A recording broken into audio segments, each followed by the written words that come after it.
তুমি ভুলে যেও না আমি তোমার শাশুড়ি। আপনিও হয়তো ভুলে যাচ্ছেন আজকালকার বড় ঘন্টা দিয়ে থাকে না। তোমার স্বামী একজন পুলিশ, এইভাবে চললেও অমঙ্গল হবে। আপনি তো ঘন্টা দিয়ে মহামঙ্গল করেছেন, অল্প বয়সে স্বামীটাকে খেয়েছেন। ঠিক আছে, তোমাকে ঘন্টা দিতে হবে না, তুমি ল্যাংটো হয়ে থাকো। কি এত বড় কথা? দাঁড়ান, আপনার ছেলেকে ডাকছি। আজ এ বাড়িতে হয় আপনি থাকবেন, নয় আমি থাকবো।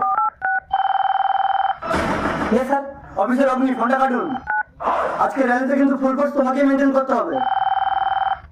Sorry sir. তোমার চাকরি কিন্তু আমি কেড়ে নেবো, চলে এসো। হ্যালো, এই, তুমি এক্ষুনি ঘরে এসো। আরে আমি তো ডিউটিতে বেরোচ্ছি, তোর আছে? ঠিক আছে, তাহলে আমিও ঘর থেকে বেরিয়ে যাচ্ছি। হ্যালো হ্যালো, আরে আমি আসছি। উফ, কি হলো, কোথায় যাচ্ছ? বাবার বাড়ি। আমারও আর ভালো লাগছে না, আমি বৃন্দাবনে চলে যাবো। আপনি কেন যাবেন? আপনার বাড়ি, আপনার ছেলে, আপনি থাকুন, আমি চলে যাচ্ছি। এই তোমরা একটু চুপ করবে, সব সময় কি শাশুড়ি বউ ঝগড়া করতে হয়? হ্যাঁ স্যার বলুন। তোমাকে